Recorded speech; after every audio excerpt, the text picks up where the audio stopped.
রমজান মুবারকে আল্লাহ পাক যেভাবে রোজা চান ওইভাবে যারা রোজা রাখে তাদের সমস্ত গুনাহ সমূহকে আগুন যেমন আবর্জনাকে জ্বালিয়ে দেয়, রোজা যদি সঠিকভাবে কারো হয় তাহলে তার গুনাহগুলিকে এইভাবে জ্বালিয়ে ভস্ম করে দেয়। সুবহানাল্লাহি বিহামদিহি। প্রতি রমজান মুবারকে হযরতে জিবরাইল আসতেন, হুজুরকে বলতেন, হুজুর আপনি তেলাওয়াত করেন আমি শুনি, যতটুক নাজিল হয়েছে পড়েন। হুজুর পড়তেন, জিবরাইল শুনতেন, আবার জিবরাইল পড়তেন, হুজুর শুনতেন। এমনি করে করে যে বছর হুজুর ইন্তেকাল করবেন, হুজুরের জীবনের শেষ রমজান মুবারকে কোরআন নাজিল পরিপূর্ণ হয়ে গেছে। হযরতে জিবরাইল বলেন, হুজুর কোরআন তো নাজিল তামাম হয়ে গিয়েছে, এবার আপনি পুরা কোরআন পড়ে আমারে শোনান। হযরতে রাসূল পুরাটা পড়ে 30 পারা পড়ে শোনায় দিলেন, জিবরাইল শুনলেন। এবার জিবরাইল বলেন, হুজুর আমি তেলাওয়াত করতেছি আপনি শুনেন। হযরতে জিবরাইল 30 পারা পড়লেন, হুজুর শুনলেন। আবার হযরত জিবরাইল বলেন, হুজুর আবার আপনি পড়েন। হুজুর পড়লেন, জিবরাইল শুনলেন, আবার জিবরাইল পড়লেন, হুজুর শুনলেন। তার মানে হলো হুজুর যে বছর ইন্তেকাল করলেন ওই বছরের রমজান মুবারকে হযরত জিবরাইল 2 বার পড়েছেন, হুজুর শুনেছেন, আর হুজুর 2 বার পড়েছেন, জিবরাইল শুনেছেন, যাতে করে একটা জের জবর, একটা আয়াত, একটা সেমিকোলন যেন বাদ না পড়ে যায়। শাহরু রমাদান আল্লাযী উনজিলা ফীহিল কুরআন, রমজানের পবিত্র মাসে আমি অবতীর্ণ হয়েছি। সুবহানাল্লাহ। যদি প্রশ্ন করা হয় রমজানে তো আসছো, কিন্তু প্রথম নাজিল হয়েছিল কোন সময়? ওটা কি দিন ছিল না রাত ছিল? কোরআন তার জবাবে বলে, ইন্না আনজালনাহু ফি লাইলাতিল কদর, কদরের পবিত্র রাতে আমি এই পৃথিবীতে আমার আগমন ঘটেছিল। যদি প্রশ্ন করা হয় বুঝলাম সবই, কেন নাজিল হয়েছে তুমি? এই পৃথিবীতে তোমার আসার উদ্দেশ্য কি? মূল কাজটা কি? এই প্রশ্ন যদি করা হয়, কোরআনে কারীম তার জবাবে বলে, শোনো কেন এসেছি। লিতুখরিজান নাসা মিনাজ যুলুমাতি ইলান নূর, আমার মিশন হচ্ছে গোটা বিশ্ব মানবতাকে পুঞ্জীভূত জমাট বাঁধা অন্ধকারের ভেতর থেকে টেনে বের করে আলোর সন্ধান দিতে, আলোর দিকে আনার জন্য আমি কোরআন নাজিল হয়েছি। আল্লাহ পাক আমাদের জন্য একটি পবিত্র মাস আমাদেরকে দিচ্ছেন, দান করেছেন, যে মাসটির নাম হচ্ছে রমাদান।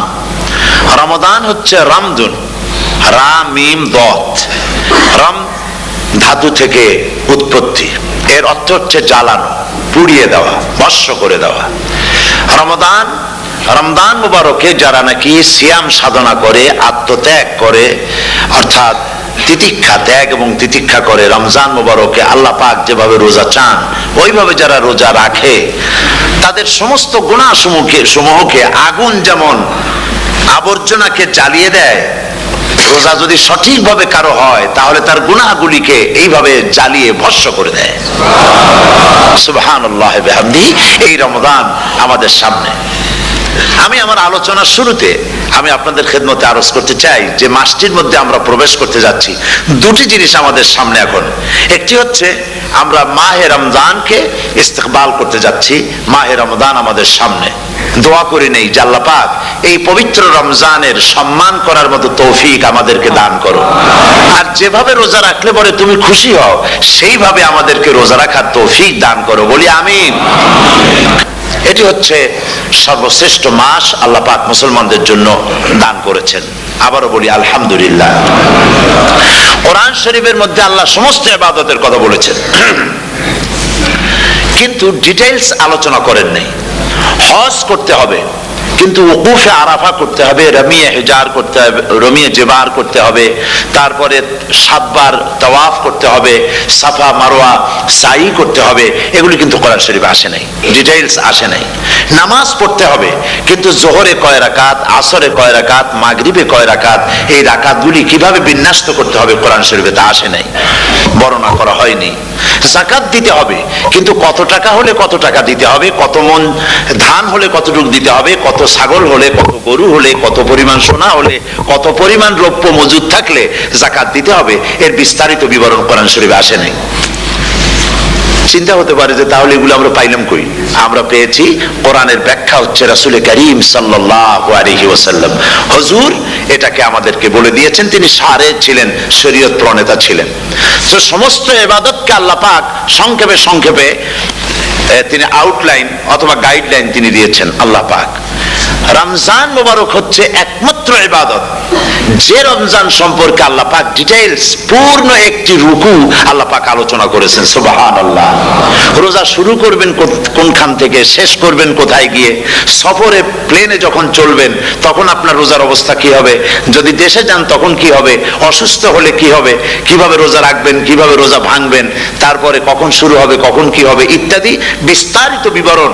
রোজার মতো করে এত অন্য কোন ইবাদতের ব্যাপারে আল্লাহ এতটা বলেন নাই যতটা বলেছেন রোজার ব্যাপারে। তাহলে নিশ্চয়ই বুঝতে পারছেন রোজাটা অত্যন্ত গুরুত্বপূর্ণ ইবাদত। সবটাই গুরুত্বপূর্ণ, কিন্তু রোজাটা আল্লাহর কাছে বেশি গুরুত্বপূর্ণ। সুবহানাল্লাহ। আচ্ছা, বেশি গুরুত্বপূর্ণ কেন সে কথা কি বলবো? অবশ্যই বলবো। বেশি গুরুত্ব এই কারণে, আল্লাহ পাক বলেছেন, এটা হচ্ছে হাদিসে কুদসি। আল্লাহ পাক বলেছেন, আস-সাওমু লি ওয়া আনা আজজি বিহি। অন্য রিওয়ায়াতে এসেছে ওয়া আনা উজজা বিহি। আস-সাওমু লি, রোজা হলো আমার জন্য। কে বলতেছেন বলুন তো? আল্লাহ পাক বলছেন রোজা হচ্ছে আমার জন্য, রোজার পুরস্কার আমি দেব। অন্য বর্ণনায় এসেছে রোজা আমার জন্য আর রোজাদারের পুরস্কার আমি আল্লাহ নিজেই পুরস্কার। সুবহানাল্লাহ, সুবহানাল্লাহ।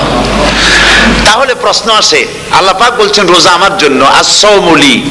আল্লাহ তো একথা কোথাও বলেন না আজ-যাকাতুলি, আস-সালাতুলি, আল-হাজ্জুলি।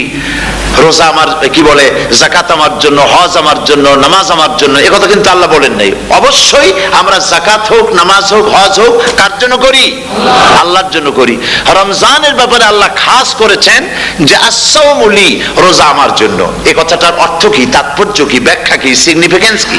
এর সিগনিফিকেন্স হচ্ছে এই যে প্রত্যেকটা ইবাদতের দুটি ধরন আছে। কয়টা ধরন বলুন তো? দুটি ধরন। একটি ধরন হচ্ছে বাহ্যিক আর একটা হচ্ছে আভ্যন্তরীণ। প্রত্যেকটা ইবাদতের দুটি দিক আছে, একটা মানুষকে দেখানো আর একটা ভেতরের। যেমন নামাজ, একটি লোক নামাজ পড়ে না, কিন্তু এমন একটা সমাবেশের মধ্যে পড়ে গেছে সবাই নামাজ পড়ে। এখন আমি যদি নামাজ না পড়ি তাহলে লোকে বলবে কি? তখন উজু আছে কি না আছে দাঁড়াই গেল আল্লাহু আকবার। তাহলে দেখা গেল নামাজ আল্লাহর জন্য পড়ে, আবার মানুষের জন্য দেখাবার জন্য করে। যাকাত এটা দেয় মানুষে, তার নিয়তটাকে আল্লাহ পাক ভালো জানেন। কিন্তু কিছু লোক তেমন আছে যাকাতের নামে লুঙ্গি, আমাদের দেশে আছে, এখানে কি করে আমি জানি না, লুঙ্গি শাড়ি কিনে তারপরে বাড়িতে সব জমা করে এরপরে গরিবদের দাওয়াত দেয় এবং সকলকে দেখায় এভাবে লুঙ্গি দিল, শাড়ি দিল, লোকেরা দেখলো যে যাকাত দিল, খুব যাকাত দিয়েছে। কোরবানির ব্যাপারে এভাবে বিরাট একটা গরু কিনলো, কিনে মানুষকে দেখাইলো। চট্টগ্রামে আছে সবচেয়ে বড় দামের গরু একটা কিনে গরুর গলায় মালা একটা পরাইয়া তারপরে শহর ঘুরায়। এখন অবশ্য এটা কমে গেছে আগের থেকে অনেক। মানুষ দেখুক যে অমুকে এই গরুটা কোরবানি করেছে। এটা কি কোরবানির জন্য হলো না মানুষকে দেখাবার জন্য হলো? হজ, টাকা আছে, লোকেরা বলবো কি যে এত টাকার মালিক তাও হজে যায় না, সুতরাং যাই একটু হজ করে আসি। তাহলে হজ করা গেল, আবার মানুষকে দেখাবার জন্য করলো। দুটি জিনিস আছে। কিন্তু একমাত্র রোজা যদি কেউ রাখে মানুষকে দেখাবার জন্য, সকাল থেকে শুরু করে সন্ধ্যা পর্যন্ত না খাইয়া কোনো পাগলও থাকবে না। বলেন আপনারা ঠিক কিনা? সে তো মানুষকে দেখাবার জন্য দাঁত পরিষ্কার করে নিল আর দুপুরে ভাত খাই নিল, বউতেও টের পাইল না। পারবে কিনা? পারবে। টয়লেটে গিয়ে খাই নিল ভালো করে, কোন একটা আড়াল জায়গা নিয়ে খেয়ে গেল, বাচ্চাও দেখলো না, বউতেও দেখলো না, খেয়ে নিল। তাহলে সে তো রোজা রাখলো না। আল্লাহ পাক বলছেন আস-সাওমু লি, রোজা হচ্ছে আমার জন্য। যে রোজা রাখে আমার জন্যই রাখে, মানুষকে দেখাবার জন্য সারাদিন না খাইয়ে থাকার কোনো প্রশ্নই ওঠে না। সুবহানাল্লাহ। সুতরাং রোজা যে রাখলো সে আমার জন্যই রাখলো। ওয়া আনা আজজি বিহি, রোজার পুরস্কার আমি আমার হাত দিয়ে দেব। সুবহানাল্লাহ, আমার হাত দিয়ে দেব। ম্যানেজার যদি বলে এই কাজগুলি করলে পরে বেতন, নির্ধারিত বেতন পাবা, আর এইটা যদি করো তাহলে বেতনটা আমি দেবো আমার হাত দিয়া, তাহলে এমপ্লয় যারা তারা বুঝতেই পারবে যে মালিক যখন নিজেই দেবে তাহলে ম্যানেজারের মতো দেবে না, মালিক মালিকের মতোই বড় করে দেবে। তো আল্লাহ পাক ফেরেশতাদের কাছে এটা রাখেন নাই, সব নেকি তোমরা লেখো গিয়া। আর রোজার সওয়াব আমার হাত দিয়ে আমি দেব, সুবহানাল্লাহ। এরপরে আল্লাহ পাক বলছেন, অন্য রিওয়ায়াতে এসেছে রোজা আমার জন্য, আর রোজাদারের পুরস্কার আর কিচ্ছু না, রোজাদারের পুরস্কার আমি আল্লাহ নিজেই পুরস্কার হয়ে যাব, সুবহানাল্লাহ। হাদিস শরীফে এসেছে রোজা রাখলে পরে ক্ষুধার কারণে, খালি পেটে থাকার কারণে টক্সিন জাতীয় এক প্রকারের গ্যাস তৈরি হয় পেটের ভেতরে, স্টমাকের মধ্যে, ফলে মুখে এক রকমের দুর্গন্ধের সৃষ্টি হয়। নবীজি বলেছেন রোজাদারের মুখের থেকে যে গন্ধ বের হয়, আল্লাহ পাকের কাছে রোজাদারের মুখের গন্ধ মিশকু আম্বারের চাইতে বেশি পবিত্র। আপনার মুখের গন্ধটাও আল্লাহর কাছে পবিত্র। রোজাদারের জন্য, রোজাদারদের জন্য জান্নাতের একটি দরওয়াজা খাস করে রাখা হয়েছে, যার নাম রায়্যান। এই দরওয়াজা রোজাদারদের জন্য, কেবলমাত্র রোজাদারেরা সেখান থেকে প্রবেশ করবে, আর কেউ প্রবেশ করতে পারবে না। এই রোজাদারদের সম্পর্কে আল্লাহ পাক বলেছেন, হাদিস শরীফে এসেছে, বুখারী শরীফের হাদিস, রাসূল করিম সাল্লাল্লাহু আলাইহি ওয়াসাল্লাম বলেছেন, লিসায়েমে ফারহাতান, ফারহাতুন ইনদা ফিতরিহি ওয়া ফারহাতুন ইনদা লিকাই রাব্বিহি। রোজাদারের জন্য দুইটা খুশি। কয়টা খুশি বলুন তো? কে বলছেন? আল্লাহ রাসূল বলছেন রোজাদারের জন্য দুইটা খুশি। লিসাইমে ফারহাতান, দুটি খুশি। ফারহাতুন ইনদা ফিতরিহি, একটা খুশি হচ্ছে ইফতারের সময়। এই ফিতরিহিতে, এই ফিতরিহি দুটি কথা, এই একটি কথার দুটি ব্যাখ্যা হয়। একটা হচ্ছে ইফতারের সময়, ইফতারের কথা বলা হয়েছে, আর ঈদের কথাও এর মধ্যে বলা হয়েছে। ইফতারের সময় হলো একটা খুশি, আর একটা খুশি হচ্ছে ইনদা লিকাই রাব্বিহি, যখন রোজাদারের সঙ্গে আল্লাহ পাক দেখা করবেন তখন হবে আরেকটা খুশি। তার মানে হচ্ছে রোজাদারদের সঙ্গে স্পেশাল আল্লাহ রাব্বুল আলামিন সাক্ষাৎকারের ব্যবস্থা করবেন, সুবহানাল্লাহ। তাহলে দুটি জিনিস হলো, একটা হলো ইফতারের জন্য দুটা, রোজাদারের জন্য দুটা খুশি, একটা হলো ইফতারের সময়, আর একটা হচ্ছে আল্লাহর সঙ্গে যখন দেখা করবে। তো ইফতারের যে খুশিটা, এই খুশি রোজাদার ছাড়া কেউ বুঝবে না। ইফতার সারাদিন রোজা রাখার পর সামনে পেঁয়াজি, বেগুনি, সালাদ, তরমুজ, মিষ্টি, তারপরে আম্বালা সুইট মিটের নানান রকমের মিষ্টি, এরপরে মুড়ি, কত কিছু সব সামনে নিয়ে বসে আছে। দেখছেন অবস্থা? সমস্ত কিছু সামনে বসা, ঘড়ির দিকে তাকানো। আপনি যদি 5 মিনিট আগে খান, ফেরেশতা এসে মুখের উপর থাপ্পড় মারবে, বেটা খাইলি কেন? বলবে কেউ? বলবে না। কোন ফেরেশতা লাঠি নিয়ে দাঁড়ায় আছে? দাঁড়ায় নাই। কিন্তু আপনি খাচ্ছেন না কেন? সুবহানাল্লাহ, সুবহানাল্লাহ বলবেন না? অন্তত 1500 বছর আগে আল্লাহ রাব্বুল আলামিন নির্দেশ করে রেখেছেন, সূর্য সাদা হওয়া থেকে, পূর্ব দিগন্ত সাদা হওয়া থেকে শুরু করে পশ্চিম দিগন্তে যখন কালো রেখা দেখা দেবে, যখন মাগরিব হয়ে যাবে, সূর্যাস্ত যাবে, ততক্ষণ পানাহার আর স্ত্রী সম্ভোগ থেকে বিরত থাকো।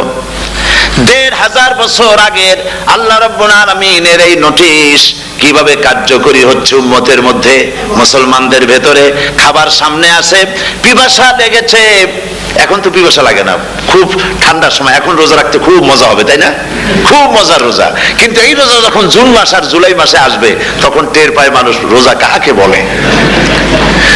প্রচন্ড পিপাসা, সামনে সব খাবার পড়ে আছে, একটা খাবারের দিকে রোজাদারের হাত যায় না, ঘড়ির দিকে তাকায় আর চুপ করে বসে বসে আল্লাহর জিকির করতে থাকে। আল্লাহ কয়, ফেরেশতারা দেখ, এই বান্দা বানাইতে নিষেধ করছিলি, সুবহানাল্লাহ।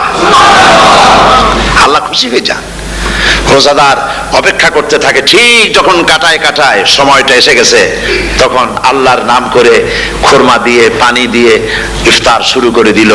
আল্লাহ পাক খুশি হয়ে গেলেন। এই যে ইফতার, সারাদিন রোজা রাখা ইফতার করায় যে মজা, রোজা রাখলো না এরকম লোকেরাও কিন্তু ইফতার করে না? পুরান ঢাকায় আছে, ঢাকার তো কয়েকটা এলাকা আছে, পুরান ঢাকার লোকেরা নাকি বলে যে, যারা রোজা রাখে না তারা বলে যে, রোজা না রাখা একরকম পাপ করছি, আর ইফতার না করিয়া কবিরা গুনাহ করবো নাকি, ইফতার তো করাই লাগবে। তো খুব মজা করে ইফতার করে তারা। তো সারাদিন রোজা রেখে পেঁয়াজি, ছোলা, বুট, মুড়ি খাওয়ায় যে মজা, সারাদিন ভাত খাইয়া তারপরে ইফতারের শরীক হওয়া, ছাগলে ঘাস খাইলে যেমন লাগে ওইরকম তার মুখে লাগে, এই মজা পাবে না। রোজাদারের যে মজা লাগে সেই মজা সে পাবে না। সারা মাস রোজা থাকার পর, আল্লাহর হুকুম মেনে সারা রাত রোজা রাখার পর তারপরে ঈদের দিনে জামা কাপড় পরিষ্কার করে, শেরওয়ানি গায়ে লাগাইয়া, পাঞ্জাবি পরে, আতর মেখে এরপরে ঈদের জামাতে যখন দাঁড়ায় যায়, সে যে মজা পায়, সারা মাস রোজা রেখে ঈদের জামাতে গিয়ে সে যে মজা পায়, যে রোজা রাখলো না, ঈদের দিনে খুব জামা, পাজামা, সেন্ট এগুলো মেখে টেকে প্রথম কাতারে গিয়ে দাঁড়ায় গেছে, ও সেই মজা পাবে না। ওর মনের মধ্যে একটা সোর সোর ভাব থেকেই যায়। সে মনে মনে ভাবে, এই জামাত আমার না, জোর করে আসছি, এইখানে দাঁড়াবার যোগ্যতা আমার নাই। মনের মধ্যে সে একটা অপরাধী ফিল করে, সে ফিল করতে থাকে। সুতরাং রোজাদারের জন্য দুইটা খুশি, একটা হচ্ছে ইফতারের সময়, আর একটা খুশি হবে যখন আল্লাহ তাদেরকে দেখা দেবেন। সুবহানাল্লাহ। এই রোজা আল্লাহ পাক দান করেছেন। আচ্ছা, কি জন্য রোজা আমাদের দিলেন? এই জন্য দিয়েছেন যে একটা মাস পৃথিবীর মুসলমানরা না খেয়ে থাকুক দিনের বেলায়, ওই না খেয়ে থাকার যে খাবারগুলি বাঁচবে, এগুলি আল্লাহ অন্য কোনো এলাকার মানুষদের খাওয়াবেন নাকি? এই জন্য করেছেন রোজা, এই জন্য করেন নাই। রোজার ফজিলত আল্লাহর নবী বলেছেন, রমজান মুবারকের এত ফজিলত, মানুষ যখন কোন ইবাদত করে আল্লাহ পাক সেই ইবাদতের নেক আমলের সওয়াব 10 থেকে শুরু করে 700 পর্যন্ত বাড়ায় দেন। 10 থেকে শুরু করে 700 বাড়ায় দেন, ইল্লা সাওম, রোজা ছাড়া। নবীজি বলেছেন, রমজান মুবারকে কেউ যদি একটি নফল কাজ আদায় করে, একটি নফল ইবাদত করে, অন্য মাসের একটি ফরজ আদায় করার সওয়াব আল্লাহ পাক নামায় আমলে দিয়ে দিবেন। রমজান মুবারকে কেউ যদি একটি ফরজ আদায় করে, অন্য মাসের 70টি ফরজ আদায় করার মতো সওয়াব আমল নামায় আল্লাহ দিয়ে দিবেন। সুবহানাল্লাহ। এই মাস আমাদের সামনে, আল্লাহু আকবার বলি, আল্লাহু আকবার বলি, আলহামদুলিল্লাহ। এই পবিত্র মাস আমাদের সামনে, এই মাসে এত সওয়াব, নফল হয় ফরজের মতো, আর ফরজ হয় 70টা ফরজের মতো। এত সওয়াব কেন হইল? আমরা না খেয়ে থাকি সেই জন্য নাকি? বলতে পারেন কেন হলো? একটি কারণ, শাহরু রমাদান আল্লাযী উনজিলা ফীহিল কুরআন। সুবহানাল্লাহ বলবেন না? এই রমজান মাস হচ্ছে সেই মাস যে মাসে আল্লাহ রাব্বুল আলামিন কোরআনে কারীমকে নাজিল করেছেন। এই মাসের মধ্যে একটি রাত আছে, খায়রুম মিন আলফি শাহর, যে রাতটি 1000 মাসের চাইতে বেশি গুরুত্বপূর্ণ আল্লাহর কাছে। সুবহানাল্লাহ। একটি রাত 1000 মাসের চাইতে গুরুত্বপূর্ণ। 1000 মাস ক্যালকুলেটর দিয়ে হিসাব করলে দেখা যায় যে 1000 মাসে 83 বছর 4 মাস হয়। তাহলে তার অর্থ কি এই যে একটানা 83 বছর 4 মাস ইবাদত করলে যে সওয়াব হবে, এই রাত্রে ইবাদত করলে সেই সওয়াব হবে? হতে পারে, এরকম হতে পারে, কিন্তু ব্যাখ্যাটা কি?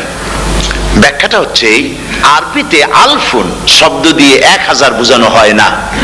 আরবিতে যখন আলফুন বলা হয় তাহলে বোঝা যায় সংখ্যাধিক্য, বিপুল সংখ্যা, হাজার হাজার হাজার হাজার, থাউজেন্ডস এন্ড থাউজেন্ডস। এইটাকে বোঝাবার জন্য আরবিতে ব্যবহার করা হয় আলফুন, হাজার হাজার। তাহলে আল্লাহ কি বোঝাতে চাচ্ছেন? আল্লাহ রাব্বুল আলামিন তিনি আয়াত দ্বারা বোঝাতে চান, এর ব্যাখ্যা হচ্ছে এই পৃথিবীর মানবতার কল্যাণের জন্য, এই পৃথিবীর মানুষের ভালাইয়ের জন্য, মঙ্গলের জন্য হাজার হাজার মাস ধরে এই পৃথিবীর মানুষের যে কল্যাণ হয় নাই, এই রমজান মুবারকে একটা রাত আছে যেই রাতে আল্লাহ রাব্বুল আলামিন মানবতার সেই কল্যাণ করেছেন। সেই কল্যাণ কি দিয়ে করেছেন? শাহরু রমাদান আল্লাযী উনজিলা ফীহিল কোরআন, কোরআন নাজিল করে পৃথিবীর মানুষকে সেই কল্যাণ আল্লাহ দিয়েছেন। সুবহানাল্লাহ। বন্ধুগণ, কোরআন, কোরআন কি নিয়ামত আমাদের কাছে! সেই নিয়ামতকে আমরা চিনলাম না, আমরা বুঝতে পারলাম না কত বড় নিয়ামত আল্লাহ আমাদের দান করেছেন। এই কোরআন যেন আপনি শুনতে পারেন, পড়তে পারেন, বুঝতে পারেন, সেই জন্য আল্লাহ রাব্বুল আলামিন শরিয়াত কি সুন্দর ব্যবস্থা করেছে। কোরআন শোনার জন্য রমজান মুবারকে তারাবিহের নামাজের ব্যবস্থা করা হয়েছে। সুবহানাল্লাহ, সুবহানাল্লাহ। যারা সব সময় পড়তে পারেন না, কোরআন তেলাওয়াত জানেন না, অথবা সারা বছরও এক খতম কোরআন শরীফ পড়া হয় না, শরিয়াত কি সুন্দর বিধান করলো যে আপনি যেন 30 পারা কোরআন শরীফ শুনতে পারেন, এই ব্যবস্থা তারাবিহের নামাজের মধ্যে শরিয়াত করে দিয়েছে। আলহামদুলিল্লাহ, আলহামদুলিল্লাহ। যাদের টাকা কড়ি আছে আমি তাদেরকে অনুরোধ করব, যদি পারেন তাহলে মেহেরবানি করে রমজান মুবারকে উমরা পালন করবেন। আমি উমরার নিয়ত করে এসেছি, ঢাকা থেকে উমরার নিয়ত করে এসেছি, আপনাদেরকে দেখে গেলাম। আর আমি এখান থেকে ডাইরেক্ট মদিনা মুনাওয়ারায় চলে যাব ইনশাআল্লাহ। লাইলাতুল কদর পর্যন্ত হারামাইন শরীফাইনে কাটাতে চাই, নিয়ত করেছি। আপনারা দোয়া করুন আল্লাহ যেন কবুল করেন। কি মজা যখন আপনি হারামাইন শরীফাইনে যখন তেলাওয়াত শুনবেন, আপনার কাছে মনে হবে যেন কোরআন শরীফ নাজিল হতেছে। সুবহানাল্লাহ। সেখানে তো নামাজের পরে হাত তুলে মোনাজাত করা হয় না, শুধুমাত্র রমজান মুবারকে বেতেরের নামাজের মধ্যে ইমাম সাহেব হাত তুলে মোনাজাত করেন। গত বছর রমজান মুবারকের লাইলাতুল কদরে আমি ছিলাম, গত কয়েক বছর ধরে আল্লাহ যাওয়ার তৌফিক দিয়েছেন দয়া করে। সেখানে লাইলাতুল কদরে পত্রিকাগুলি লিখেছে 30 লাখের উপরে লোক ছিল মক্কা শরীফের হারাম শরীফে, 30 লাখের উপরে। যখন তেলাওয়াত হচ্ছে, মোনাজাত করতেছেন ইমাম সাহেব কাঁপতেছেন, মোনাজাত করতেছেন, কাঁদতেছেন, আর গোটা হারাম জুড়ে কান্নার রোল পড়ে গিয়েছে। কিভাবে কাঁদতেছে! সারাদিন মানুষ রোজা রেখে তারপরে ইফতার করতে যখন বসে, আমি সেই জান্নাতের কথা কেমনে আপনাদের বুঝাবো? রসগোল্লা কেমন লাগে বক্তৃতা দিয়ে 6 ঘন্টা বক্তৃতা দিয়েও বোঝানো যাবে না। যদি মুখের মধ্যে ঢুকাইতে পারি তাহলে বুঝবেন যে মজাটা কি। এটা তো আমি বুঝাইতে পারবো না কি মজাটা লাগে। সারাদিন রোজা রাখার পর সমস্ত লক্ষ লক্ষ মুসল্লিরা বসে আছে মক্কা শরীফে, কাবা শরীফ সামনে, এখানে বসে আছে। রোজাদারের সামনে আছে জমজমের পানি আর মদিনা মুনাওয়ারার খুরমা। আল্লাহর ঘর সামনে, জান্নাতের থেকে আর কাকে বলে! সুবহানাল্লাহ। আর মসজিদে নববীর ভিতরে মদিনার আকর্ষণ কাশাস আলাদা। মদিনা শরীফের আপনাকে যদি পাইয়া যায় কোন আরব, কোন মাদানী, আপনারা ছাড়বেই না, আদর করে পাশে বসাবে। তোমারে আমি এই জিনিস খাওয়াবো, এইটা দিয়ে ইফতার করাবো, আমার কাছ দিয়ে তুমি উঠতেই পারবে না। আপনাকে জোর করে বসায় দিবে মসজিদে নববীতে, রিয়াদুল জান্নাহ, রাসূল করিম সাল্লাল্লাহু আলাইহি ওয়াসাল্লামের কবর শরীফের কাছে বসে আপনি ইফতার করতেছেন। কত বড় নসিব! সেই জন্য আমি বলি, হলিডে করার জন্য আমেরিকা, সিঙ্গাপুর, হাবিজাবি এই সমস্ত ঘুরে কোনো লাভ নাই। হলিডে করতে চান, রমজান মুবারকে চলে যান হারামাইন শরীফাইন, মদিনা আল মুনাওয়ারা, মক্কা আল মুকাররমা। কপাল খুলে যাবে, জিন্দেগীর সমস্ত গুনাহ খাতা আল্লাহ পাক মাফ করে দিবেন। রাসূল করিম সাল্লাল্লাহু আলাইহি ওয়াসাল্লাম বলেছেন, রমজান মুবারকে যে উমরা করলো সেজন্য হজ আদায় করলো। সুবহানাল্লাহ। অন্য রিওয়ায়াতে এসেছে, যে ব্যক্তি রমজান মুবারকে উমরা করলো সেজন্য আমার সাথে হজ আদায় করলো। সুবহানাল্লাহ। তো বলতেছিলাম যে কোরআনে কারীম হচ্ছে একটি বিরাট নিয়ামত। এই নিয়ামত শোনানো হয় রমজান মুবারকে। আমি এবার এসে খুব খুশি হলাম একথা শুনে যে ইস্ট লন্ডন মসজিদ তারা একটা ব্যবস্থা করেছে, সুন্দর একটা রেডিও তারা আবিষ্কার করেছে। না কি করছেন আপনারা? ট্রান্সমিটার তৈরি করেছেন। ওনারা ওখানে রেডিও বিক্রি করেন। আপনারা বহুটা খরচ করেছেন, তারা হাজার হাজার পাউন্ড খরচ করে টাওয়ার বানিয়েছেন এবং একটা ফ্রিকোয়েন্সি তারা নিজেরা নিয়েছেন, আর রেডিওগুলি 125 পাউন্ড করে ওনারা দিচ্ছেন খরচ হিসেবে। এটা যারা নিয়ে যায় ঘরের মধ্যে বসে তারাবিহের তেলাওয়াত তারা শুনতে পাবেন। মহিলারা অনেক সময় আসতে পারেন না, মহিলারা ঘরে বসে শুনতে পারবেন। ওই ইস্ট লন্ডন মসজিদে যত ওয়াজ হবে, তেলাওয়াত হবে, নামাজ হবে, আজান হবে, ওয়াজ হবে, জিকির হবে, সব আপনার ঘরে বসে আপনি শুনতে পারবেন। আল্লাহ রাব্বুল আলামিন এই ইকদামকে, এই পদক্ষেপকে আল্লাহ কবুল করুন, সবাই বলেন আমিন। এবং প্রত্যেকের ঘরে ঘরে এই রেডিও পৌঁছে যাক, আমরা বলি আমিন। আল্লাহ যেন কবুল করেন। আপনি ঘরে বসে মসজিদের সমস্ত প্রোগ্রাম পেতে পারবেন। আর কি সুন্দর সেখানে যিনি তেলাওয়াত করেন, আজান দেন, আলহামদুলিল্লাহ, তার আজান শুনলে পরে তো মনে হয় যে আমি মক্কা শরীফে চলে গেছি, মদিনায় চলে গেছি। আর তেলাওয়াত কত সুন্দর, আলহামদুলিল্লাহ। আল্লাহ তার প্রতি রহম করুন, আমরা বলি আমিন। সুতরাং বলতেছিলাম যে এই পবিত্র রমজানুল মুবারক, এটি কি, জিনিসটা কি, জিনিসটা বোঝাবার জন্য আমি বলি, যেমন এই ঘড়িটা এটা কেনার পর 2-1 বছর পর এটা ফাস্ট হয় অথবা কি হয়, স্লো হয়ে যায়। তখন এটাকে সারার জন্য আমরা হসপিটালে দেই। হসপিটাল মানে লন্ডন হসপিটাল না, ঘড়িরও হসপিটাল আছে, তো ঘড়ির হসপিটালে দিলাম। ওরা এটাকে দেখে শুনে ওয়াইলিং করে টরে দিল ঠিক মতো। একবার যদি ঠিক করে দিল, আবার আমার 1-2 বছর চললো, আর কোনো ডিস্টার্ব করবে না, ঠিক কিনা? আপনার গাড়ির ইঞ্জিন যদি কোনো রকমের অসুবিধা করে, তাহলে গাড়ির ইঞ্জিনকে ওভারহোলিং করতে হয়, ইঞ্জিন ডাউন দিতে হয়। একবার যদি ইঞ্জিন ডাউন দিলেন, ওভারহোলিং করলেন, তাহলে আপনার এই গাড়ি 5-6 বছরের জন্য আর হাত দিতে হবে না। এই কথাগুলি বুঝতে পারছেন কিনা? সারা জীবন, সারা মাস অন্যায় করার পরে, গুনাহ করার পরে মানুষের অন্তঃকরণে কালিমা লেগে যায়। আল্লাহ রাব্বুল আলামিন রমজান মোবারকের একটা ব্যবস্থা করেছেন, ইঞ্জিন ওভারহোলিং এর মতো, ইঞ্জিন ডাউন দেওয়ার মতো। আপনার কালকে, আপনার আত্মাকে, আপনার বিবেককে, আমার বিবেককে পরিষ্কার করার জন্য রমজান মাস করে দিয়েছেন। রমজান মোবারকের একটি মাসের কোর্স যদি কমপ্লিট করা যায়, তাকওয়া দিয়ে যদি ভরে দেওয়া যায়, তাহলে বাকি 11 মাস আরামসে চলবে, কোনো অসুবিধা হবে না। নবীজি বলেছেন, রমজান মুবারকে মাস আসার সঙ্গে সঙ্গে আল্লাহ রাব্বুল আলামিন তিনি জান্নাতের সমস্ত দরজাগুলি খুলে দেন, আর জাহান্নামের সব দরজাগুলি আল্লাহ রাব্বুল আলামিন বন্ধ করে দেন। সুবহানাল্লাহ। আর শয়তানকে শৃঙ্খল দিয়ে বেঁধে ফেলা হয়, শিকল দিয়ে শয়তানের বান্ধা হয়ে যায়। এই হাদিসটা যখনই শোনাই বিভিন্ন জায়গায়, লোকেরা বিভিন্ন জায়গায় প্রশ্ন করে, হুজুর কোন তো যে শয়তানের বান্ধা হয়, কিন্তু রমজান মাস তো লোকেরা মদ খায়, মিথ্যা কথা কয়, তাহলে শয়তান বান্ধা থাকলো কেমনে? আমি বলি, দেখেন, এরও ব্যাখ্যা আছে।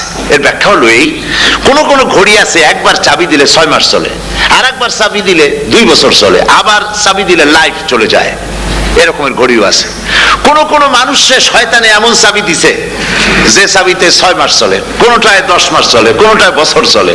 রোজার মাসেও যারা গুনাহ করে, শয়তানে এমন চাবি দিছে যে রোজার মাসেও বন্ধ হচ্ছে না।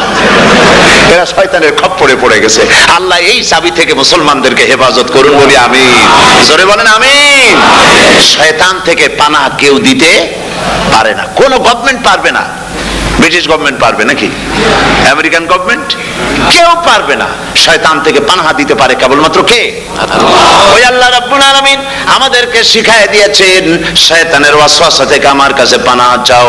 আউযু বিল্লাহি মিনাশ শাইতানির রাজিম।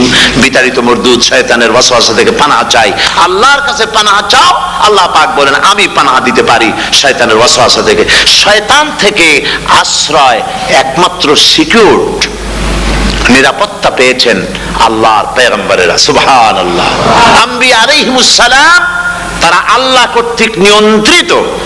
শয়তানের ক্ষমতা নাই পয়গম্বরদের কাছে যাওয়া। চতুর সীমানার ভেতরে শয়তান প্রবেশ করে কোন নবীকে ওয়াসওয়াসা দিতে পারবে না, বলি সুবহানাল্লাহ। এই জন্য শয়তান থেকে বেঁচে যাওয়া, শয়তানের ওয়াসওয়াসা থেকে বাঁচা খুবই কঠিন। সেই জন্য আল্লাহ পাক বলছে, শয়তানকে বেঁধে রাখা হয়, জান্নাতের সমস্ত দরজা খোলা, জাহান্নামের সমস্ত দরজা বন্ধ হয়ে যায়। এই নিয়ামতের মাস আমাদের সামনে। প্রত্যেকটি যখন কোন ওয়ার্কশপ হয়, তো ওয়ার্কশপের জন্য এক একটা কি বলে সিলেবাস থাকে। রমজান মুবারক একটা ওয়ার্কশপ। এই ওয়ার্কশপের মধ্যে একটা সিলেবাস আছে, সেই সিলেবাসের নাম হচ্ছে কোরআন। কোরআন, কোরআন। কোরআন নাজিলের মাসে আমরা কি কোরআন তেলাওয়াত করি? বলেন। রোজা হচ্ছে, হাদিস শরীফের মধ্যে বলা হয়েছে, আস-সাওমু জুন্নাহ।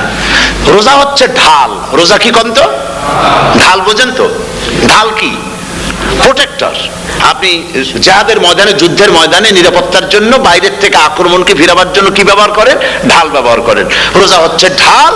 শয়তানের সমস্ত আক্রমণ থেকে বাঁচার জন্য রোজা হচ্ছে ঢাল। রোজার দিনে কেউ যদি আপনার সাথে ঝগড়া করে, তাহলে রাসূল বলেছেন, তুমি বলো, তুমি ঝগড়ায় প্রবৃত্ত হবে না। তোমার সাথে যদি কেউ ঝগড়া করে, তুমি বলবে, ইন্নী সাইম, আমি রোজাদার। আমি তোমার মতো ঝগড়া করতে আমিও পারি, আমি তোমার মতো গালাগালি দিতে পারি, কিন্তু আমি দেব না, ঝগড়াও করব না, গালিও দেব না, মারামারিও করব না, কারণ আমি রোজাদার। সুবহানাল্লাহ। রোজা আপনাকে গুনাহ থেকে বাঁচায় দেবে। দেখেন রোজা কিভাবে গুনাহ থেকে বাঁচায়। মিথ্যেবাদী, মিথ্যেবাদী সারাক্ষণ মিথ্যে কথা বলে, কিন্তু রোজার মাস আসছে, এখন মিথ্যাবাদী যারা, তাদের তাদের ঘনিষ্ঠ লোকদের কাছে শুনেছি যে তারা বলে, যদি কোনো লোক দিনের বেলা আইসা যায় আর এমন কথা, যে কথা বলতে গেলে মিথ্যা বলা ছাড়া উপায় নাই তার জন্য, সে তখন বলে, ভাই তুমি তো অসময় আসছো, এখন আমি খুব ব্যস্ত, আই এম ভেরি বিজি, তুমি রাত্রে আসো। কথা বুঝতে পেরেছেন? তো রোজা হচ্ছে কি, রোজাটা কি বলে, ঢাল। কোন মেয়ে লোকের দিকে চোখ পড়লো, আহা আমি তো রোজাদার, চোখকে সাথে সাথে নিচে নামায় ফেললো। গানের আওয়াজ আসলো, আমি তো রোজাদার, সে গানটা শুনলো না। কাজী সমস্ত গুনাহ থেকে বাঁচার জন্য রোজা একটা বিরাট হাতিয়ার। সুবহানাল্লাহ। এই মাসে আল্লাহ রাব্বুল আলামিন এই মাসটা, এই রোজাটা কেন দিয়েছেন? লাআল্লাকুম তাত্তাকুন, ইয়া আইয়ুহাল্লাযীনা আমানু কুতিবা আলাইকুমুস সিয়ামু কামা কুতিবা আলাল্লাযীনা মিন ক্বাবলিকুম লাআল্লাকুম তাত্তাকুন। হে বিশ্বাসীরা, তোমরা যারা ঈমান এনেছো, শোনো, আমি রোজাকে তোমাদের জন্য ফরজ করেছি, যেমন করে ফরজ করেছিলাম তোমাদের পূর্বপুরুষদের উপরে। রোজা শুধু আমাদের উপরে ফরজ হয়েছে তা না, আমাদের আগে যারা যেসব নবীরা আসছিলেন তাদের উপর রোজা কি ছিল, ফরজ ছিল। সুতরাং এই রোজা তোমাদের উপরে ফরজ, এই জন্য লাআল্লাকুম তাত্তাকুন, যাতে করে তোমরা কি হতে পারো, পরেজগার হতে পারো। কি হতে পারো? পরেজগার, মুত্তাকি হতে পারো, আল্লাহকে ভয় করতে পারো। একমাত্র আল্লাহর ভয় মানুষকে ভালো বানাতে পারে। একটা মানুষ জান্নাতে যাওয়ার জন্য, জাহান্নাম থেকে বাঁচার জন্য একটা জিনিস, কয়টা জিনিস বলেন? একটি জিনিস যদি ভেতরে থাকে তাহলে সমস্ত গুনাহ থেকে বাঁচতে পারে। আর একটি জিনিস যদি না থাকে তাহলে এমন কোনো কাজ নাই পৃথিবীতে যা সে করতে পারে না। সেই কাজটার নাম কি? তাকওয়া। সবাই বলেন, কাজটার নাম কি? তাকওয়া। যদি ভেতরে আল্লাহ পাকের ভয় থাকে, রব্বুল আলামিন আমাকে দেখছেন, তিনি আমাকে শুনতেছেন, এই ভয় যদি অন্তঃকরণের ভিতরে থাকে, তাহলে এই লোকটি কোনো গুনাহের কাজ করতে পারবে না, মিথ্যা বলতে পারবে না, ওজনে কম দিতে পারবে না, খাদ্যে ভেজাল দিতে পারবে না, শয়তানি বদমাশি করতে পারবে না। আর যদি এই জিনিসটির অভাব থাকে, যদি তাকওয়া না থাকে, তাহলে সমস্ত অন্যায় কাজ সে করতে পারবে। এই জন্য আল্লাহ রাব্বুল আলামিন বলেন, রোজা এই জন্য দান করেছে যাতে করে, রোজার মাস এই জন্য দিলাম, লাআল্লাকুম তাত্তাকুন, তোমাদের ভিতরে তাকওয়ার সৃষ্টি হয়। এই ওয়াজ আমি আপনাদের সামনে অনেকবার করেছি। হযরত ওমর রাদিয়াল্লাহু তাআলা আনহু রাতের বেলায় ঘুরতে ঘুরতে দেখেন এক বাড়িতে আলো জ্বলছে, শেষ রাত। এই রাত্রে বাড়িতে আলো জ্বলে কেন? ভাবলেন কোনো অসুখ বিসুখ হলো নাকি। তো উনি কাছে গেছেন, গিয়ে কান পেতে শুনতেছেন। বাড়ির মালিক বুড়ি তার যুবতী মেয়েকে ডেকে বলছে, মা ওঠো, তাড়াতাড়ি ওঠো। কেন? কয় যে সকাল তো হয়ে গেল, দুধ দই এনেছি, আমি দুধ এনে রাখছি, এখন তুমি পরিমাণ মতো সবটা পাত্রে পানি দিয়ে ভরে দাও, তাহলে ওজন বেশি হবে আর আমরা ভালো লাভ করতে পারবো। মেয়ে বলছে, মা তুমি বলো কি, এটা আমার দ্বারা সম্ভব না। কেন সম্ভব নয়? হযরত ওমর এক ফরমান জারি করেছেন, তিনি বলেছেন তিনি পানিতে, দুধের মধ্যে পানি মিশাতে নিষেধ করেছেন। তাছাড়া রাসূল করিম সাল্লাল্লাহু আলাইহি ওয়াসাল্লাম খাদ্যদ্রব্যে ভেজাল দিতে নিষেধ করেছেন। কাজী হযরত ওমরের এই নির্দেশকে আমি অমান্য করতে পারবো না। মা বলছে, দেখো ওমর এখন তো ঘুমাইতেছে, এত রাত্রে তিনি কি এখানে আসছেন নাকি আমাদের এই কারবার দেখতে? তুমি পানি মিশাও ইচ্ছে মতো। মেয়ে বলছে, মা হযরত ওমর ঘুমাতে পারেন, তার পুলিশেরা, তার গোয়েন্দা বিভাগের লোকেরা ঘুমাতে পারেন, হযরত ওমরের চোখকে ফাঁকি দেওয়া যাবে, হযরত ওমরের পুলিশকে ফাঁকি দেওয়া যেতে পারে, কিন্তু আল্লাহ রাব্বুল আলামিনের চোখকে ফাঁকি দেওয়া যাবে না। আমার পক্ষে সম্ভব নয়, আমি দুধে পানি মিশাতে পারবো না। হযরত ওমর রাদিয়াল্লাহু তাআলা চলে গেলেন, গিয়ে তার ছেলেকে ডেকে বললেন, ছেলে আমি তো এখন বুড়া হয়ে গেছি, আমার বিয়ের বয়স নাই, আমি একটা মেয়ের খোঁজ নিয়ে আসছি, যদি আমার বয়স থাকতো এই মেয়েটার আমি বিয়ে করতাম। সুবহানাল্লাহ, সুবহানাল্লাহ। তো এই মেয়েটা, তুমি খোঁজ নাও, যদি বিয়ে না হয়ে থাকে তুমি প্রস্তাব দাও বিবাহের। কি সৌন্দর্য তিনি দেখলেন মেয়েটার মধ্যে, স্বাস্থ্য, রূপ, যৌবন, কি দেখলেন? তাকওয়া। জোরে বলেন না, কি দেখলেন? তাকওয়া। এই তাকওয়া তিনি দেখলেন। এই তাকওয়ার উপরে ভিত্তি করে আমিরুল মুমিনিন, অর্থাৎ পৃথিবীর প্রেসিডেন্ট, খলিফাতুল মুসলিমিন, আমিরুল মুমিনিন হযরত ওমর তার ছেলের জন্য পুত্রবধূ করে তাকে ঘরে নিয়ে আসলেন। সুবহানাল্লাহ। ফায়দা কি হলো?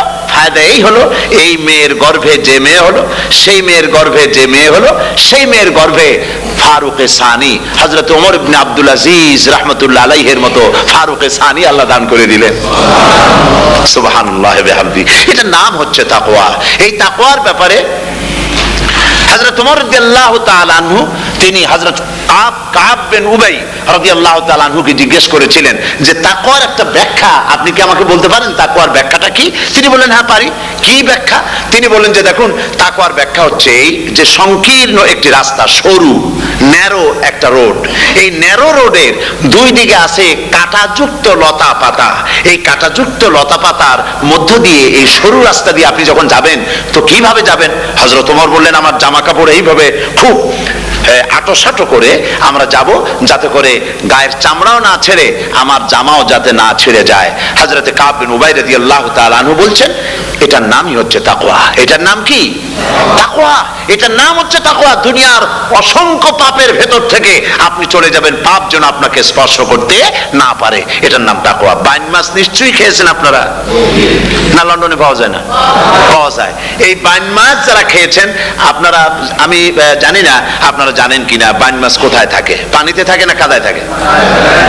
মাশাআল্লাহ, বাইন মাছ থাকে কাদার মধ্যে। কিন্তু এই বাইন মাছ যারা ধরেছে তাদের মুখে শুনেছি আমি যে বাইন মাছ থাকে কাদায়, ওকে যখন ধরে টেনে বের করা হয় কাদার মধ্য থেকে এক ফোঁটা কাদা ওর গায়ে নাই। এই কলুষিত সমাজ, পাপে ভরপুর, গ্রেট ব্রিটেন, আমেরিকা, পাশ্চাত্য, আমাদের দেশ, সর্বত্র পাপ আর পাপ। এই পাপের মধ্যে বাইন মাছ শুধু খাইয়েন না, ওর কাছ থেকে শিক্ষাও গ্রহণ করেন। ও যেমন কাদার মধ্যে থাকে, কাদা ওর গায়ে লাগে না, আপনিও এই সমাজের মধ্যে আপনি আপনার কাজ চালিয়ে যান, পাপ যেন আপনাকে স্পর্শ না করে। আল্লাহ যেন পাপের থেকে আমাদের বাঁচান। আমরা বলি আমিন, সবাই বলেন আমিন। এটার নাম হচ্ছে তাকওয়া। আর তাকওয়া লম্বা জামায় তাকওয়া হয় না, লম্বা দাড়িতে তাকওয়া হয় না, পাগড়ি একটা বানলেই তাকওয়া হয় না। রাসূলুল্লাহ সাল্লাল্লাহু আলাইহি ওয়াসাল্লাম বলছেন তাকওয়া হা হুনা, হা হুনা, হা হুনা, তিনবার বলেছেন, বুকের দিকে দেখায় বলেছেন তাকওয়া হা হুনা। তাকওয়া হচ্ছে এখানে।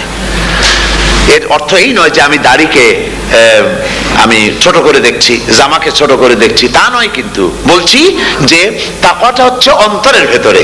এই অন্তরের ভেতর থেকেই এটার বহির প্রকাশ হতে হবে আপনার কথায়, আপনার বলায়, আপনার ওঠায়, আপনার বসায়, আপনার চালচলনে, আপনার বিয়ে শাদীতে, আপনার ব্যবসা বাণিজ্যের সর্বত্র তাকওয়ার ছাপ প্রদর্শিত হতে হবে। তাহলেই আমার মধ্যে তাকওয়া এসেছে বলে প্রমাণ হবে। আর এটাই আল্লাহ পাক চান, রমজান মোবারকে তোমাদের মধ্যে তাকওয়া সৃষ্টি হোক। রোজা সম্পর্কে এই কথাগুলি আমি বলে নিলাম। প্রথম 10 দিন শুধু রহমত নাজিল হবে, দ্বিতীয় 10 দিনে আল্লাহ পাক শুধু মাফ করতে থাকবেন, আর তৃতীয় 10 দিনে আল্লাহ পাক জাহান্নাম থেকে মুক্ত করে দিবেন। সুবহানাল্লাহ। রমজানে মক্কা শরীফে, মদিনা শরীফে ছোট্ট একটা বাচ্চাও ঘুমায় না। অন্তত 5-7 বছর, 8-10 বছর বয়স হয়ে গেছে এরকম বাচ্চা সারা রাত্রে 1 সেকেন্ডের মধ্যে ঘুমায় না।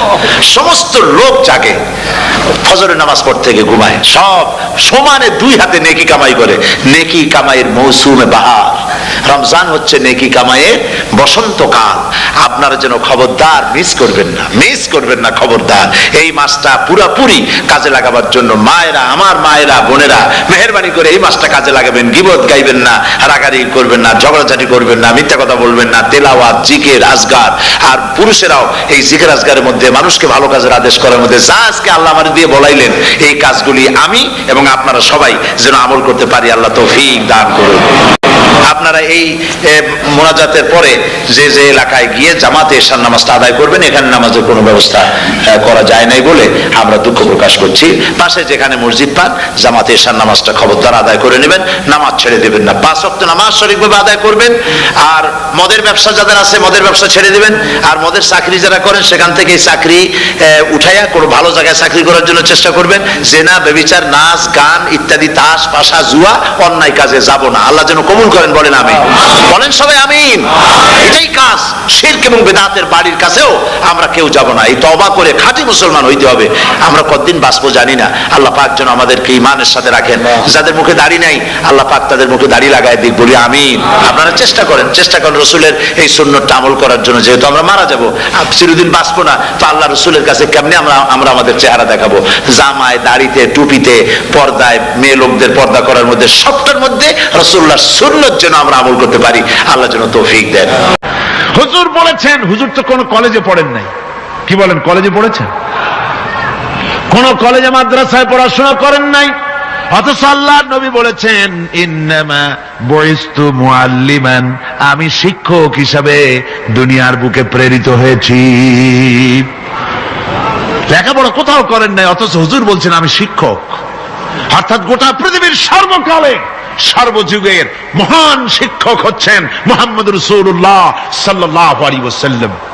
শিক্ষা তার মধ্যে পরিপূর্ণ ছিল, আল্লাহ তাকে শিখিয়েছেন, সব কথা তিনি বলেছেন, জ্ঞানের কোনো অভাব তার কাছে ছিল না। তবে হ্যাঁ, অনেকে বলে যে মুহাম্মদ সাল্লাল্লাহু আলাইহি ওয়াসাল্লাম হচ্ছেন সেই পুরানা মধ্যযুগীয় ব্যাপার স্যাপার। ওই মধ্যযুগীয় কোনো কথা আজকের যুগে চলতে পারে না, এটা হলো জ্ঞান বিজ্ঞানের যুগ। আমরা কিছু মঙ্গল গ্রহে যাব করতেছি, চাঁদ দখল করে ফেলেছি সেই কবে, চাঁদে পতাকা উড়ায় ফেলেছি, বাড়িঘর বানাবার জন্য ইট সিমেন্ট রড সবকিছু পাঠাবার ব্যবস্থা হচ্ছে চাঁদে। আর মঙ্গল গ্রহে তো আমরা যাব করছি। মুহাম্মদ সাল্লাল্লাহু আলাইহি ওয়াসাল্লাম কি চাঁদে নেমেছেন কখনো? এগুলি বেকুবদের প্রশ্ন। কাদের প্রশ্ন? বেকুবদের প্রশ্ন। আর মিয়া, তোমার বিজ্ঞান তো গেছে শুধু চাঁদে। চাঁদ কত দূর? মাত্র 2,32,000 মাইল দূরে।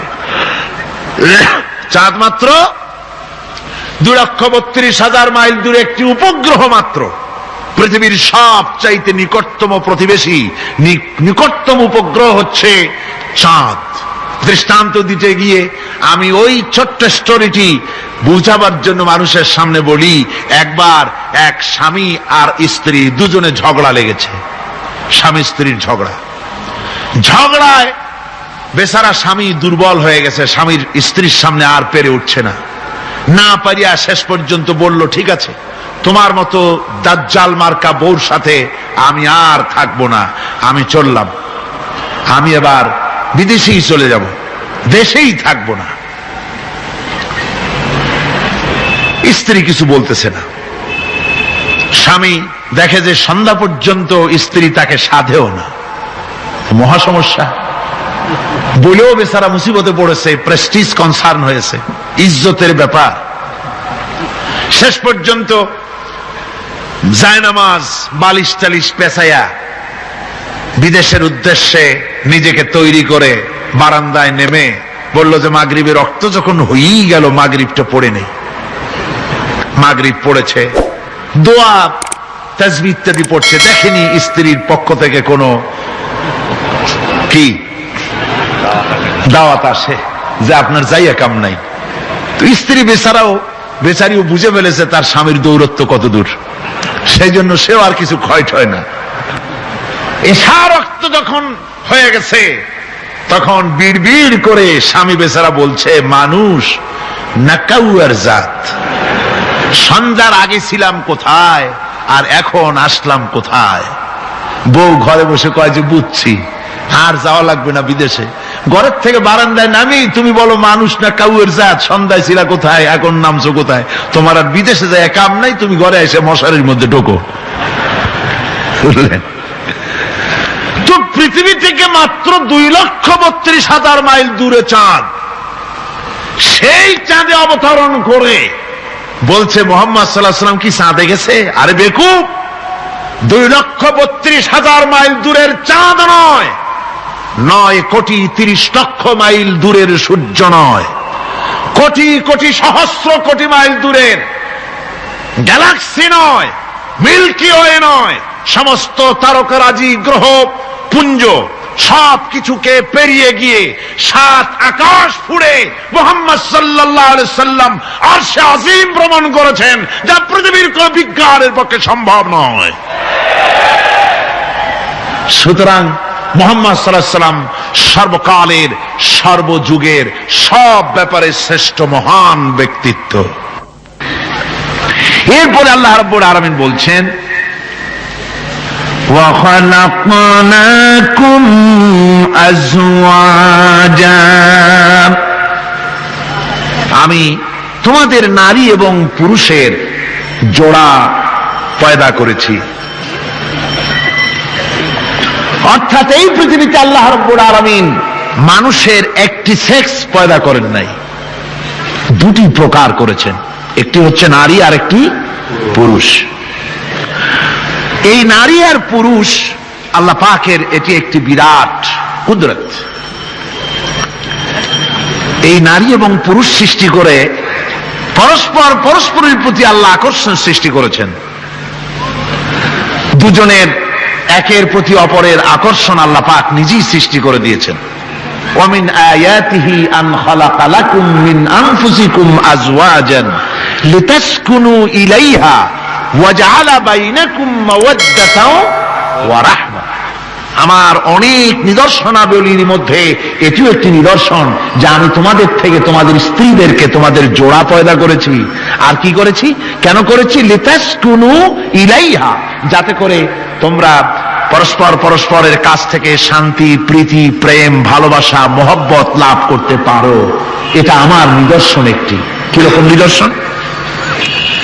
ভিন্ন পরিবেশে লালিতা পালিতা একটি মেয়ে ভিন্ন পরিবেশে লালিত পালিত একটি পুরুষের সঙ্গে যখন বিবাহ হয়ে যায়, আল্লাহ রাব্বুল আলামিন বলেন আমি তখন একের প্রতি অপরের মহব্বত আর ভালোবাসা আমি আল্লাহ তৈরি করে দেই।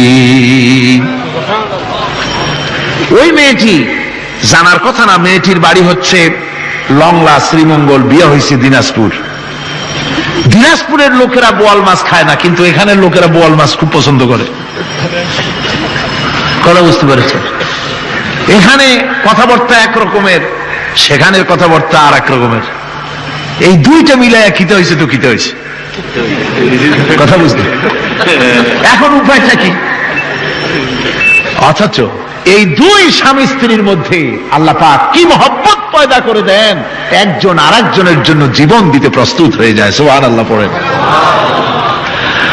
আল্লাহ রাব্বুল আলামিন বলেন ওয়াজআলা বাইনাকুম মাওয়াদ্দাতান, প্রথমে তো ভালোবাসা সৃষ্টি করি, প্রেম সৃষ্টি করি। বিবাহ হওয়ার পর যে ভালোবাসা হয়, বিশেষ উদ্দেশ্যকে সামনে রেখে ওই ভালোবাসা হয়। এরপরে যখন বয়স বাড়তে থাকে, যখন বার্ধক্য আসে, তখন ওই ভালোবাসাটা আর থাকে না যেটা ছিল প্রথম। সেটা আমি ওয়াজআলা বাইনাকুম মাওয়াদ্দাতান ওয়া রাহমা, মাওয়াদ্দা তখন রহমতে পরিণত হয়ে যায়। প্রথমে থাকে একটা প্রেম কেন্দ্রিক ভালোবাসা। পরবর্তী সময় যখন স্বামী বুড়ো হয়ে যায় আর স্ত্রী যখন বুড়ি হয়, তখন আল্লাহ পাক বলেন আমি উভয়ের মধ্যে সহৃদয়তা, করুণার সৃষ্টি করে দেই। পরস্পর পরস্পরের প্রতি আকর্ষণ তখন আরো বাড়িয়ে দেই। একজন আর একজন ছাড়া চলে না, বুড়ার বুড়ি ছাড়া উপায় থাকে না। ঘরের মধ্যে ফ্রিজ আছে, কালার টিভি আছে, তারপরে সুন্দর বিছানাপত্র আছে, কোনো জিনিসের অভাব নাই বুড়ার। হঠাৎ করে বুড়ি একদিন মারা গেল, বুড়ায় কয় আমি গৃহশূন্য হয়ে গেছি। সব আছে, তারপরেও যে গৃহশূন্য হয়ে গেছি, তার মানে গৃহের প্রাণটাই চলে গেছে। বুড়া বয়সে সন্তান খোঁজ খবর নেয় না, সন্তানের বউ খোঁজ খবর নেয় না। বুড়ার গরম পানিটা, উজুর পানিটা, তার খাবারটা, তার পানটা, তার যা প্রয়োজন বুড়ি সব এগিয়ে নিয়ে আসে। আর বুড়াও বুড়ির জন্য তখন প্রথম জীবনের চাইতে আরো বেশি মহব্বত বাড়ে, বুড়ির দিকে খোঁজ খবর আরো বেশি করে নেয়। ঠিক কিনা কন? বুঝবেন যারা বুড়া আর বুড়ি আছেন। আল্লাহ পাক বলেন এটা আমি করি। কে বলছেন এ কথা? আল্লাহ পাক বলছেন আমি করি। এ মহব্বত আল্লাহর দান। দেখুন রাসূল করিম সাল্লাল্লাহু আলাইহি ওয়াসাল্লামের ঘরে দৌলত ছিল না, কিন্তু মহব্বত দিয়ে ঘরটা ভরা ছিল। সুবহানাল্লাহ বিহামদি। দৌলত ছিল না, মহব্বত দিয়ে ভরা ছিল। হযরত আয়েশা সিদ্দিকা রাদিয়াল্লাহু তাআলা আনহা বলেছেন আমি গ্লাসে পানি পান করে রেখে দেওয়ার পর রাসূলুল্লাহ গ্লাসটা হাতে নিয়ে আমি যেখানে ঠোঁট লাগিয়ে পানি পান করেছি, আল্লাহ নবী ওইখানেই ঠোঁট লাগায় পানি পান করতেন। মুহাব্বত। হযরত আয়েশা বলেন আমি গোশত খেয়ে, হাড্ডি খেয়ে হাতে ধরে রেখেছি, খাবো বা রাখবো। আল্লাহ নবী তখন আমার হাতের থেকে গোশত বা হাড্ডিটা আমার হাত থেকে নিয়ে আমি গোশতের যে অংশে কামড় দিয়েছি, রাসূলুল্লাহ সেখানে মুখ লাগিয়ে খেতেন। দৌলত ছিল না হুজুরের ঘরে এক ফোঁটাও, কিন্তু মহব্বত ছিল ঘরটা ভরা।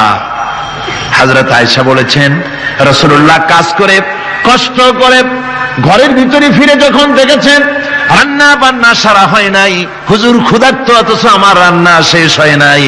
নবীজি রাগ করেন নাই, অসন্তুষ্ট হন নাই, ভুরু কুঞ্চিত করেন নাই, চোখ গরম করেন নাই, বরং আমার কাছে বসে রান্না বান্নায় আমাকে আল্লাহর নবী, বিশ্ব নবী মুহাম্মদ রাসূলুল্লাহ সাল্লাল্লাহু আলাইহি ওয়াসাল্লাম আমাকে সহযোগিতা করেছেন।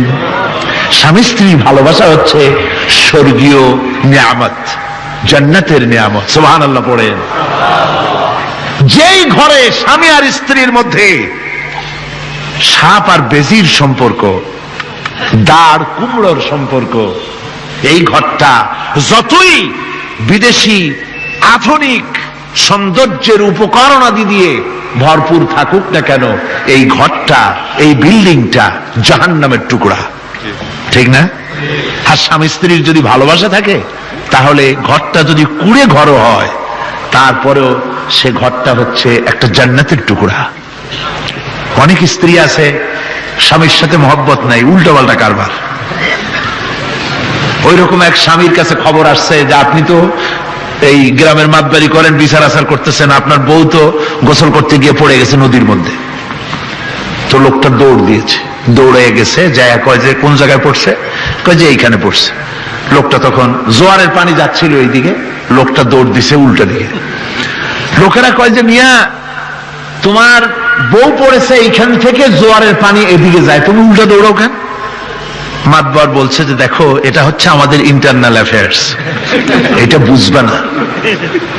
এই স্ত্রী সারাটি জীবন আমার উল্টা চলেছে। আমি যদি বলেছি 100, সে বলেছে 335। আমি যদি বলেছি এখন দিনের 12টা, সে বলেছে এখন রাত 3:35। সম্পূর্ণ উল্টা সারা জীবন যে চলেছে। সে যে নদীতে পড়ে জোয়ারে গেছে, আমি তা বিশ্বাস করি না, উল্টাই গেছে। এই রকমের এক শ্রেণী আছে, স্বামী উল্টা থাকে, স্ত্রী উল্টা থাকে, এরকমও হয়। সুতরাং স্বামী এবং স্ত্রীর মধ্যে মহব্বত আর ভালোবাসা, এটি মাবুদের একটি বিরাট নিয়ামত। অন্যের স্ত্রীর দিকে তাকালে কাম ভরে, খারাপ নজরে তাকালে জেনার গুনাহ হবে। হাত দিয়া ধরলে কাম ভাবে জেনার গুনাহ হবে। কিন্তু কোন স্বামী যদি তার স্ত্রীর দিকে প্রেম ভরে, ভালোবাসা ভরে তাকায়, আর স্ত্রীর হাতকে প্রেম আর ভালোবাসার সাথে যদি স্ত্রীর হস্ত ধারণ করে, কিতাবে এসেছে স্বামী এবং স্ত্রীর উভয়ের সগীরা গুনাহ আল্লাহ রাব্বুল আলামিন মাফ করে দেন।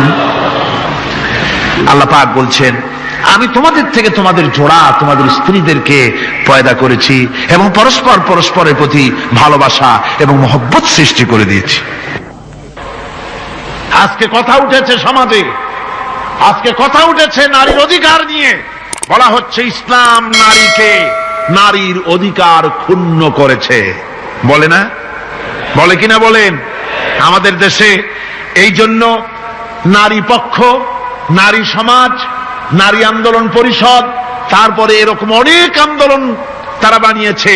আর পত্র পত্রিকায় নানান রকমের ইসলাম সম্পর্কে তারা লিখছে। একটা পত্রিকা আজকে সকালে আমাকে একজন দিল, তার মধ্যে লিখেছে, হাদিসের বরাত দিয়েছে, তার মধ্যে লিখছে যে রাসূলুল্লাহ বলেছেন পৃথিবীর সব কিছু হচ্ছে ভোগের সামগ্রী, সেই ভোগের মধ্যে উত্তম ভোগের সামগ্রী হচ্ছে নারী। নাউযুবিল্লাহি মিন যালিক, এমন কথা রাসূলুল্লাহ বলেন নাই। হাদিসের নাম দিয়া তারপরে হুজুর যা বলেন নাই সেই সব কথা বলে বলে নারীদেরকে ইসলামের প্রতি বীতশ্রদ্ধ করাবার জন্য চেষ্টা চালানো হচ্ছে। অথচ নারীদের ব্যাপারে মুহাম্মদ সাল্লাল্লাহু আলাইহি ওয়াসাল্লাম সবচাইতে উত্তম কথা বলেছেন। এত সুন্দর কথা পৃথিবীতে আর কেউ বলে নাই, আর কেউ বলে নাই। নারী আজ অধঃপাতিতা, নির্যাতিতা। এই নির্যাতন থেকে, অধঃপতন থেকে নারীকে কে রক্ষা করতে পারে? ইসলাম। জোরে বলেন, কে পারে? কেবলমাত্র ইসলাম পারে, আর কেউ পারে না।